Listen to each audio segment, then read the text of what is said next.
Haleluya. Kami sudah memuji Engkau ya Tuhan. Telah mempersembahkan buah bibir yang mempermuliakan Engkau melalui pujian kami. Kerinduan kami Engkau disenangkan ya Tuhan. Bahkan apapun yang kami perbuat, yang kami lakukan di ibadah ini, biarlah itu hanya untuk kesenangan-Mu ya Allah. Saatnya kami relakan hidup kami. Hati kami, pikiran dan perasaan kami diambil alih oleh Roh-Mu. Sehingga kami dapat mengerti, memahami firman-Mu pada saat ini. Urapi hamba-Mu ini untuk dapat berkata-kata seturut kehendak Allah. Beri kami roh hikmat dan wahyu agar kami mengerti dan mampu melakukan firman ini di dalam kehidupan kami. Bersama Roh Kudus kami bisa.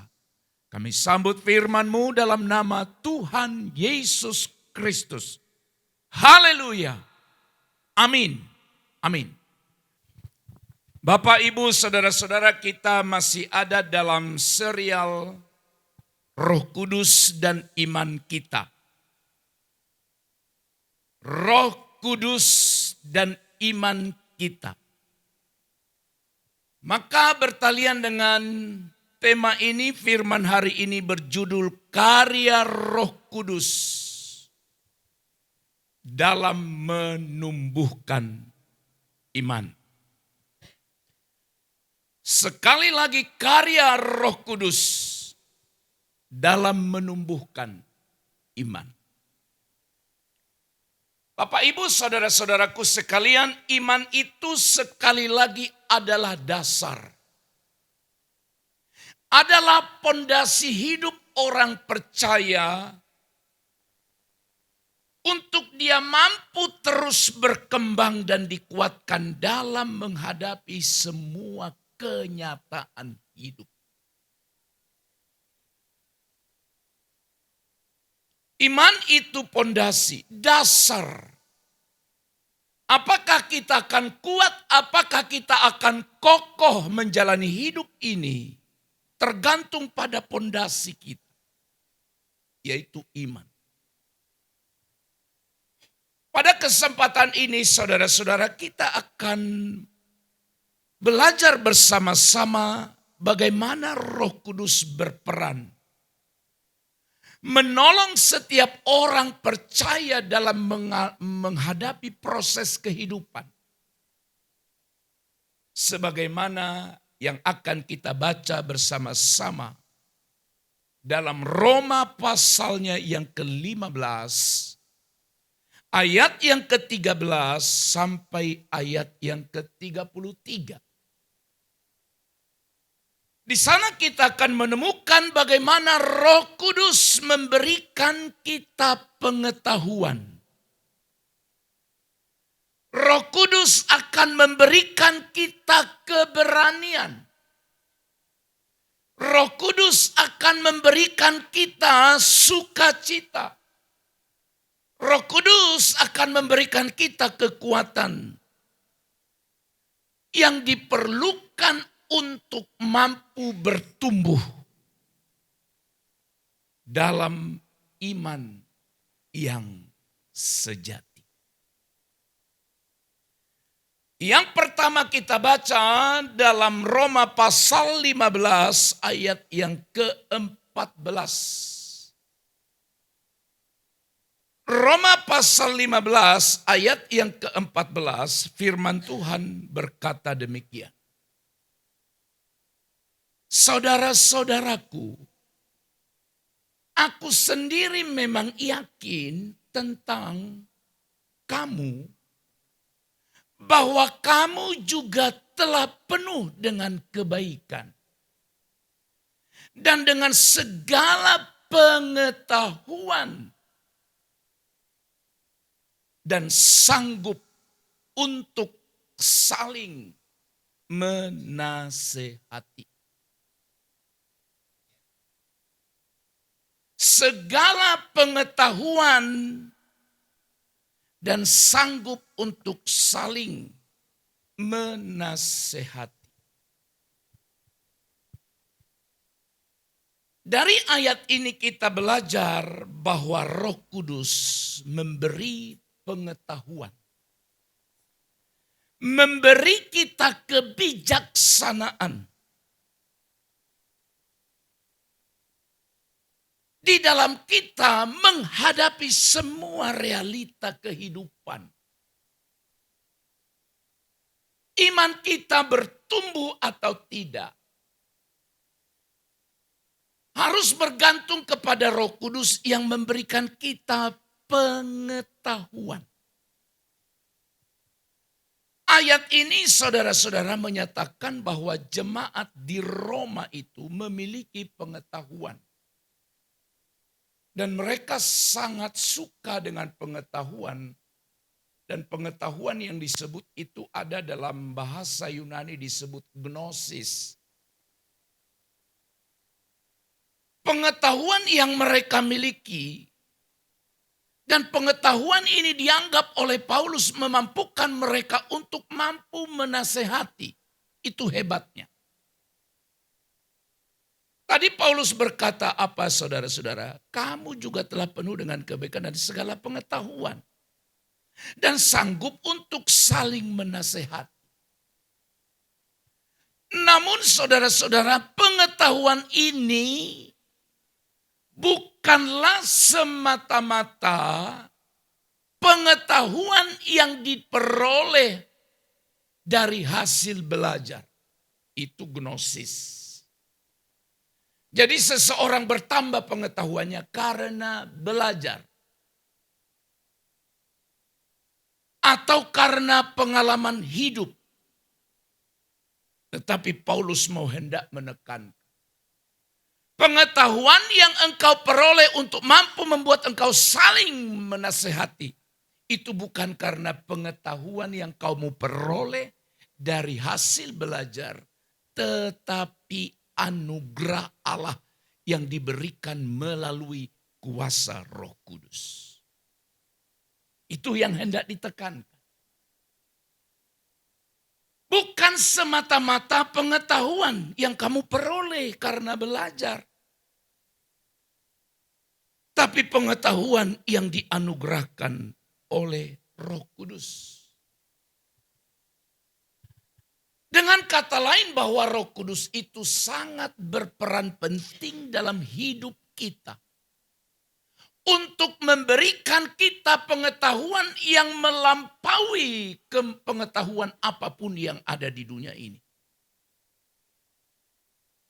Sebab kita percaya Roh Allah itu adalah roh yang luar biasa.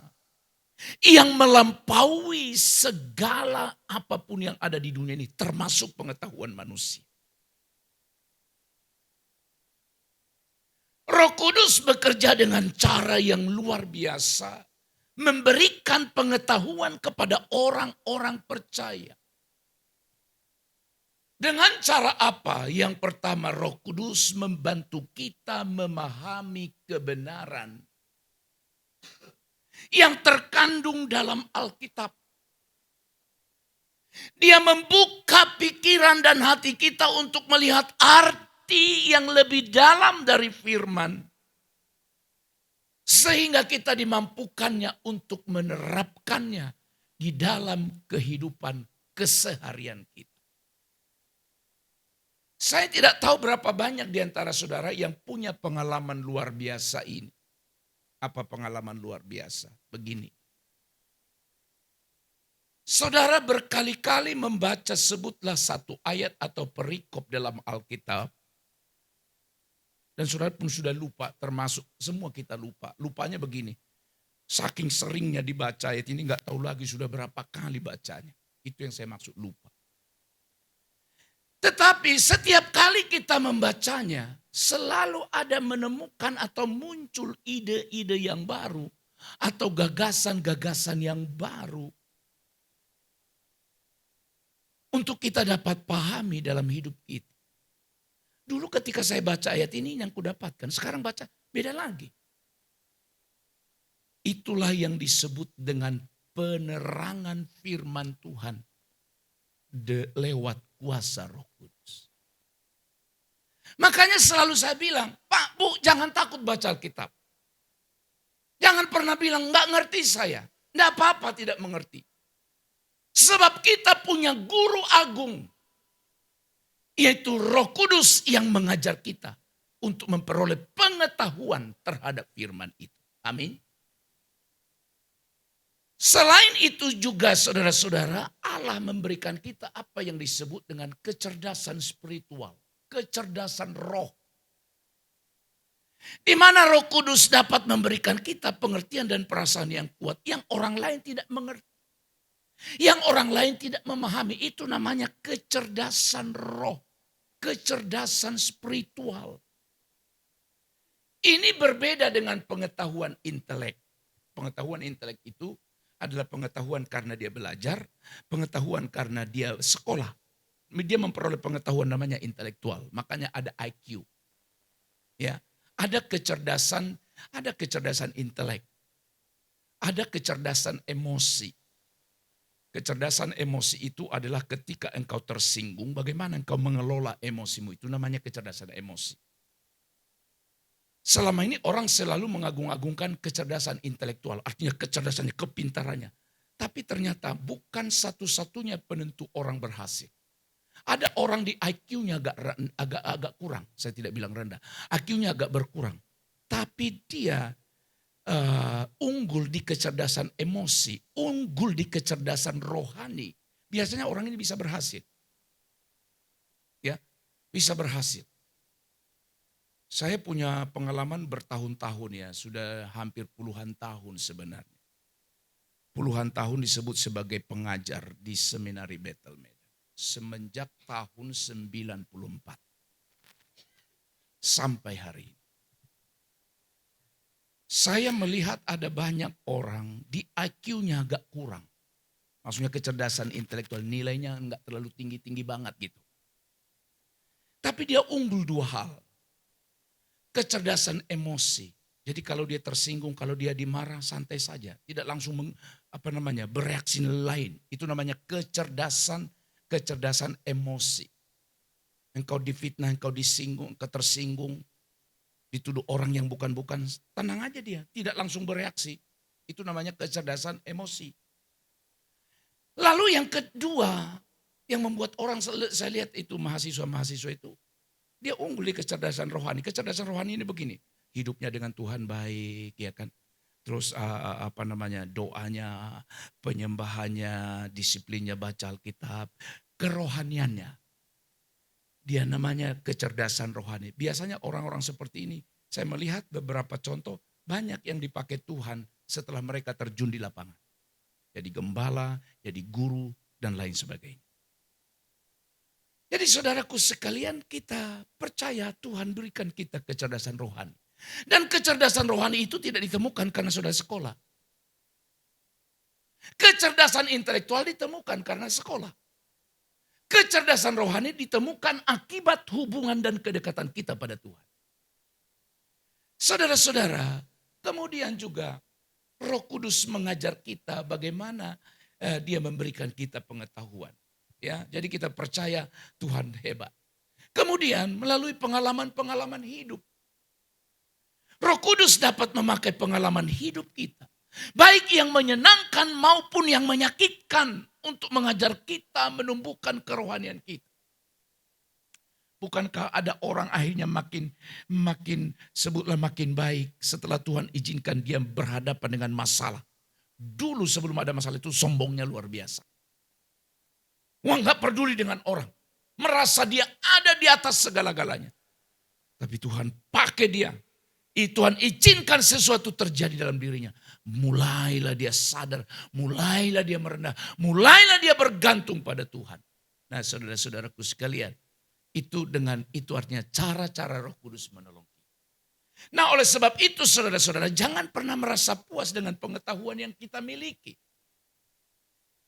Selalu ada hal baru yang bisa dipelajari tentang Allah dan rencananya. Gunakan pengetahuan kita untuk membangun orang lain. Membangun orang lain bukan untuk meninggikan atau memuja mereka.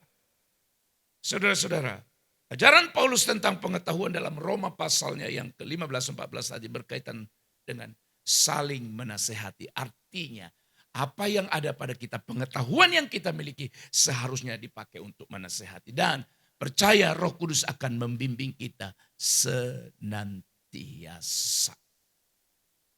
Jadi Roh Kuduslah yang memberikan kita pengetahuan. Sehingga melalui pengetahuan itu, iman kita makin bertumbuh. Yang kedua, ayat 15 sampai ayat yang ke-16. Namun dengan agak berani, di sana sini aku telah menulis kepadamu untuk mengingatkan kamu.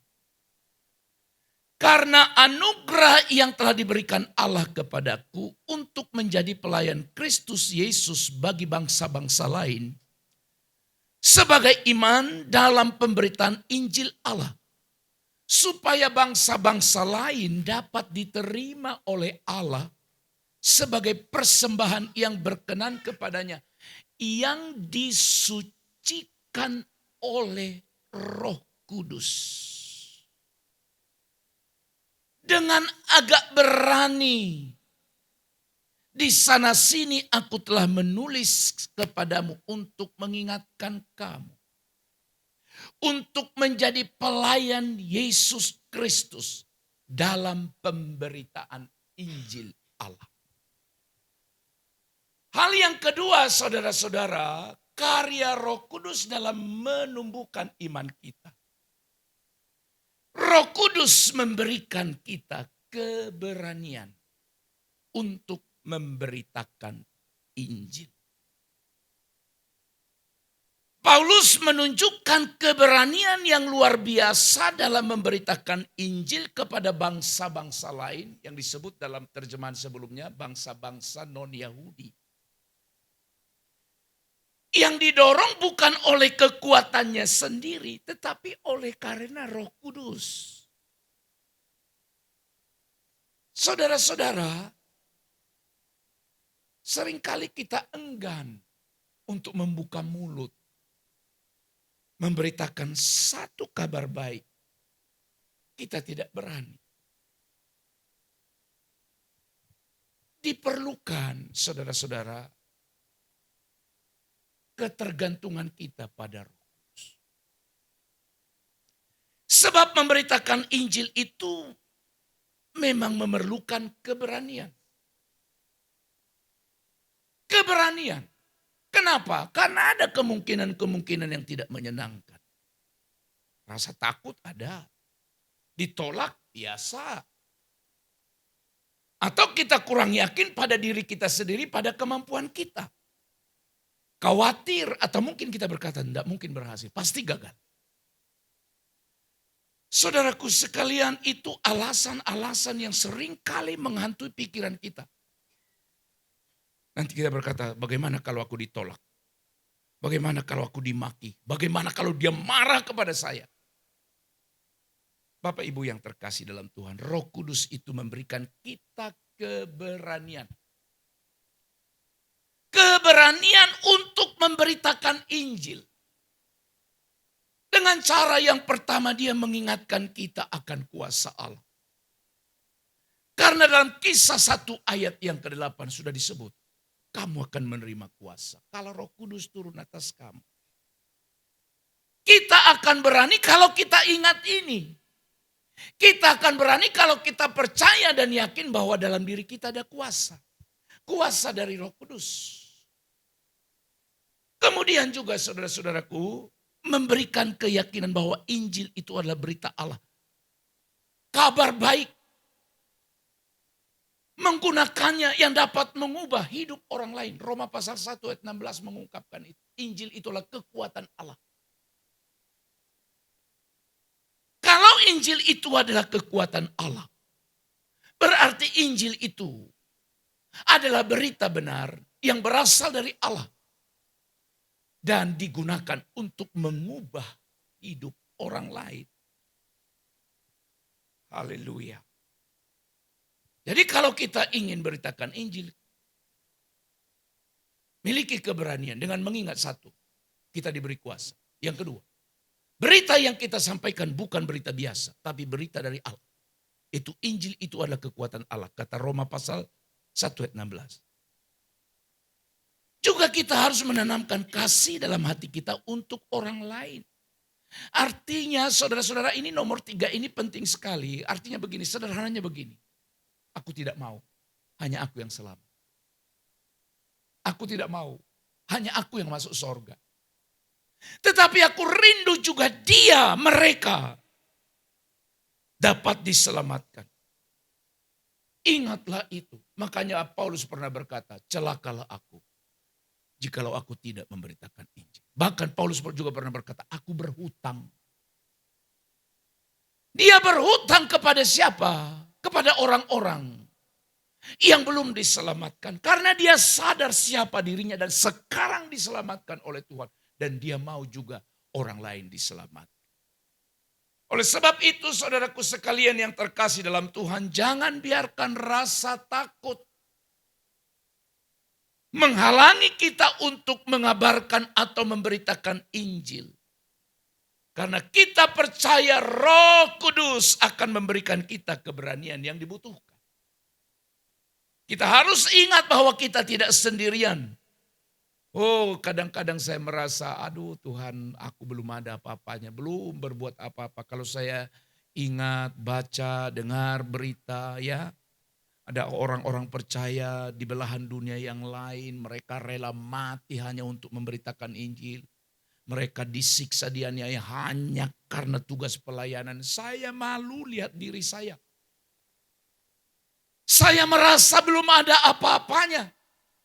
Penderitaan ringan saja itu sudah kita jadikan semacam alasan kita. Tapi ada orang-orang di sana yang berjuang mati-matian hanya supaya orang lain diselamatkan. Tahukah saudara bagaimana mereka disambut oleh Tuhan? Tahukah saudara bagaimana Allah akan memberikan mereka mahkota yang luar biasa kelak?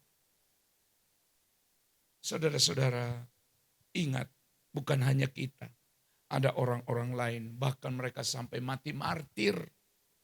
Mati martir atau mati syahid, artinya mati karena kebenaran. Pertanyaan saya sederhana, penderitaan apa yang saudara alami hanya karena berita Injil? Sampai hari ini. Masalah apa atau derita apa yang saudara dan saya sudah alami hanya karena memberitakan Injil? Saudara-saudaraku sekalian, Allah tidak tanpa alasan memanggil saudara. Berarti Allah ingin memakai kita. Allah ingin memakai kita. Kita adalah alat Allah yang dipakai Tuhan untuk menyatakan rencananya dalam kehidupan orang yang lain. Haleluya. Oleh sebab itu saudara-saudara, sekali lagi betapa pentingnya kita selalu minta Roh Kudus, beri aku keberanian. Beri aku kuasa sesuai dengan firman Tuhan. Yang ketiga, ayatnya yang ke-13 dan 17.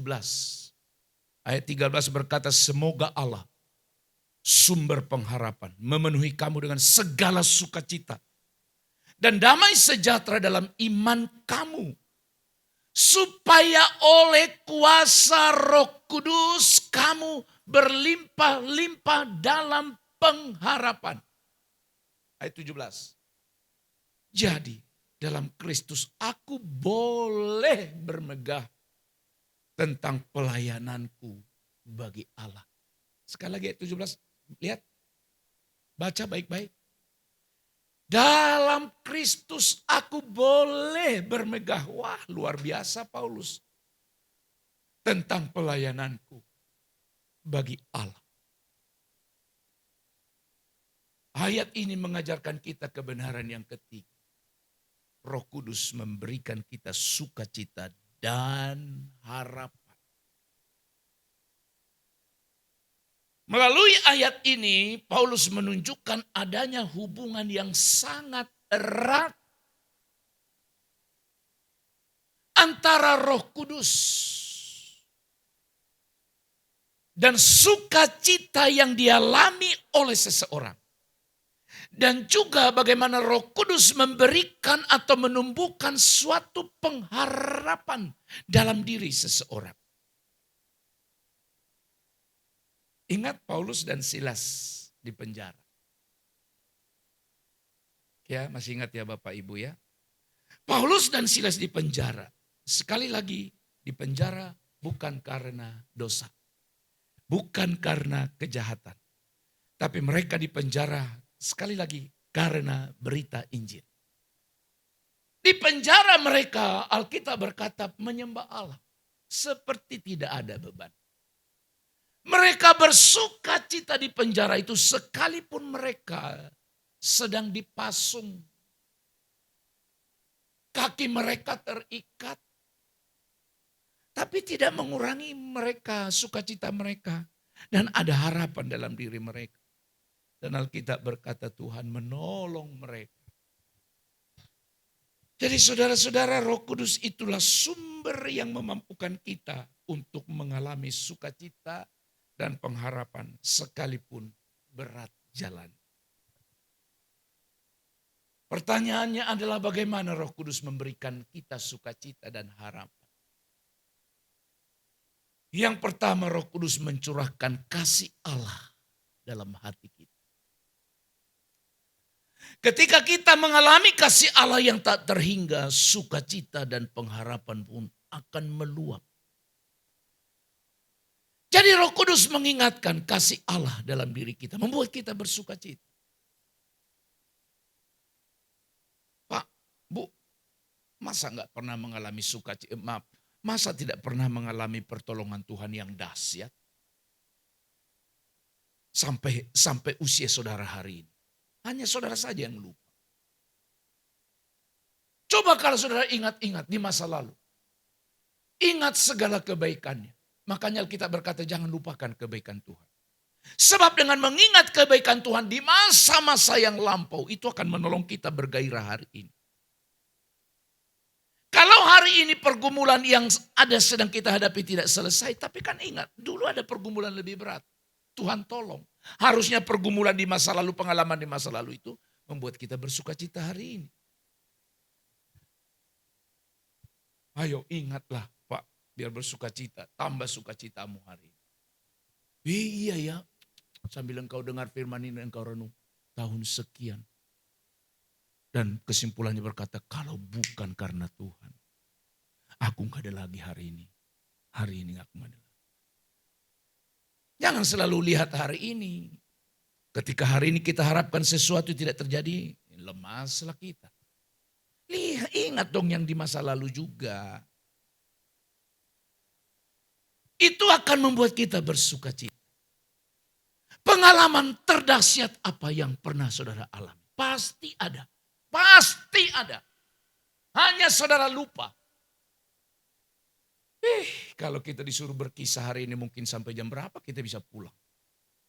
Satu-satu orang saja, satu pengalaman yang sangat menggetarkan hidup saudara. Selama saudara sampai di bumi ini.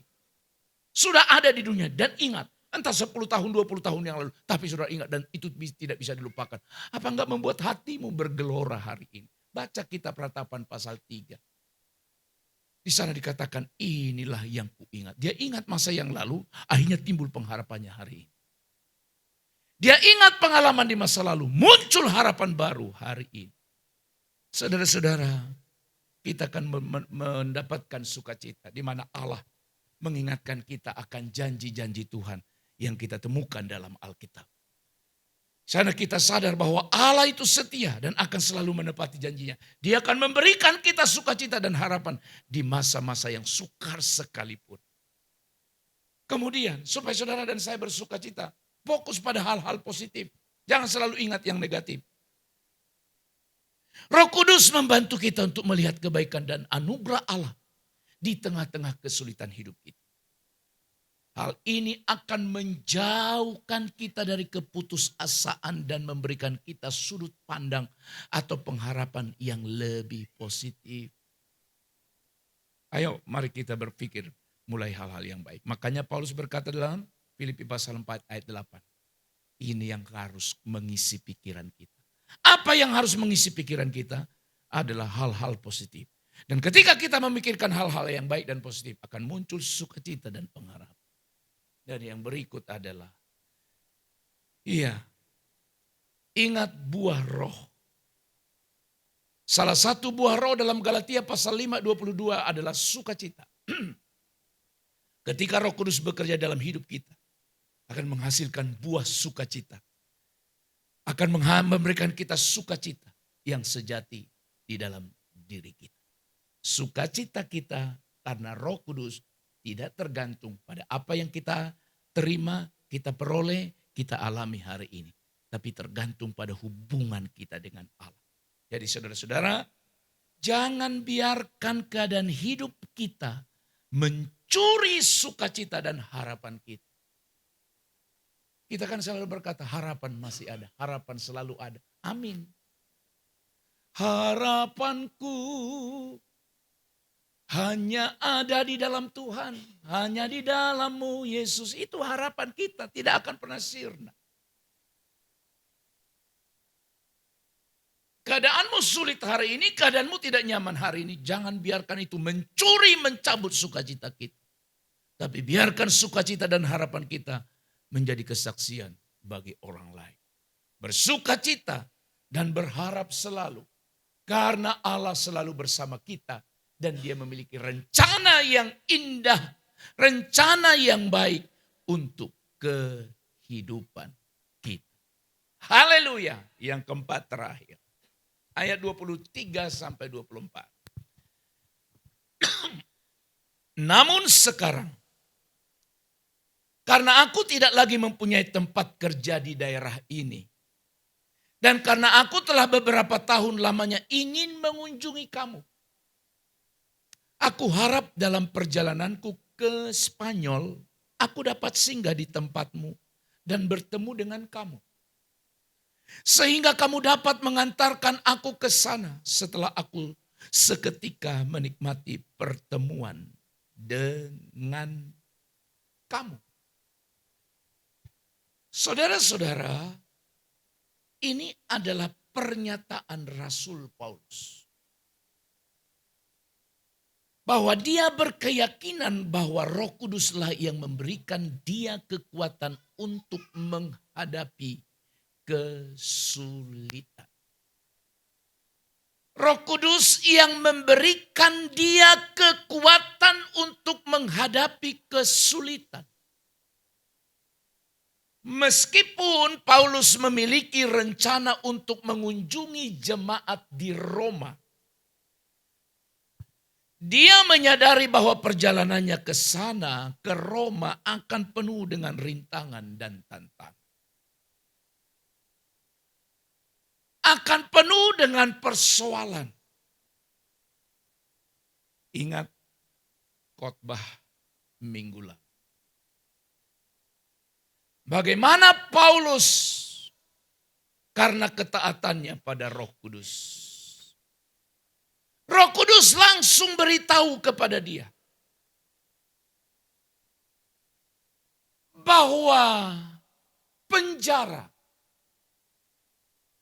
kematian menunggu engkau di Yerusalem. Paulus tahu, Roh Kudus beritahu dia itu. Tetapi saudara, dia tidak berkata kalau begitu, ubahlah rencana ini Roh Kudus. Aku gak mau lagi ke sana. Karena kau udah kasih tahu. Ada penjara, ada kematian menunggu. Tapi Alkitab berkata dia maju terus. Paulus tidak takut karena dia tahu Roh Kudus akan memberinya kekuatan yang dia butuhkan untuk mengatasi segala kesulitan hidup. Segala tantangan kehidupan. Berkaca atau bercermin pada firman ini, saya sadar belum ada apa-apa yang aku perbuat.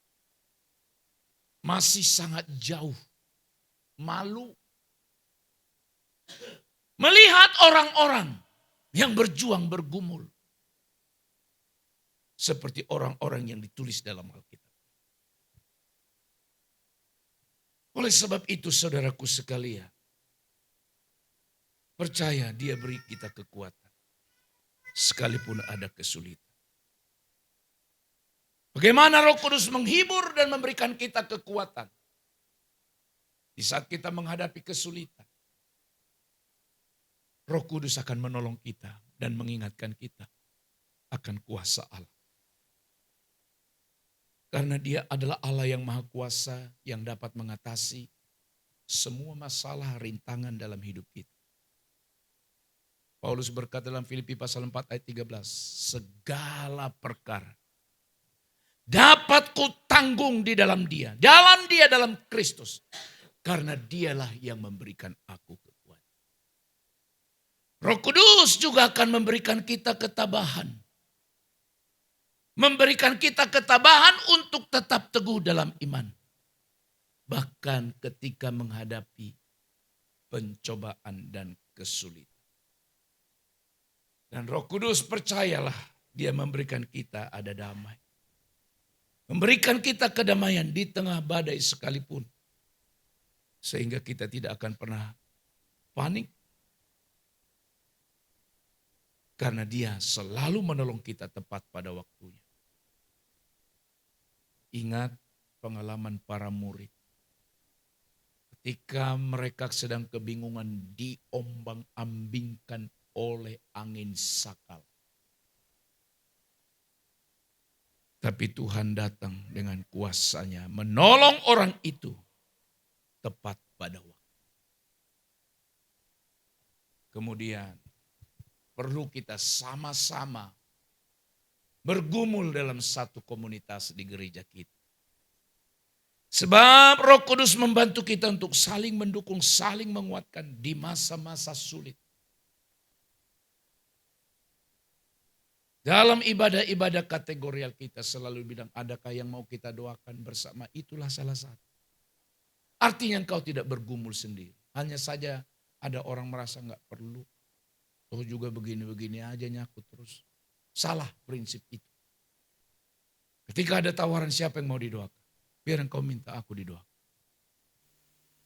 Saudara, sekali lagi ingatlah.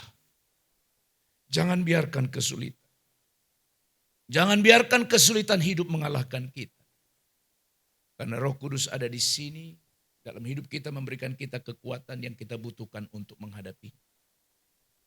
Percaya bahwa Allah menggunakan kesulitan untuk memperkuat iman kita. Suka duka dipakainya untuk kebaikan kita. Oleh sebab itu gunakanlah kekuatan yang kita terima dari Roh Kudus. Untuk membantu kita saling menguatkan orang lain yang sedang menghadapi kesulitan. Haleluya, saudara-saudara. Percayalah bahwa Roh Kuduslah yang memberikan kita pengetahuan. Memberikan kita keberanian, memberikan kita sukacita dan pengharapan. Memberikan kita kekuatan yang diperlukan dalam pertumbuhan iman kita. Semua diizinkan oleh Tuhan. Tujuannya hanya satu, iman kita makin kuat. Tapi ternyata sekalipun ada masalah pergumulan, Roh Kudus menolong kita untuk memberikan kita kemampuan bertumbuh dalam iman. Karena Allah pun tahu kita di dunia ini akan mengalami banyak tantangan, banyak pergumulan. Oleh sebab itu mari kita buka hati kita hari ini untuk menerima Roh Kudus. Biarkan Dia menjadi pemandu, penuntun dalam setiap kehidupan keseharian kita. Sebab dengan hidup dalam kehadirannya, kita akan bertumbuh dalam iman, kasih, dan pelayanan kita kepada sesama dengan sukacita. Bergantung penuh pada pribadi Roh Kudus.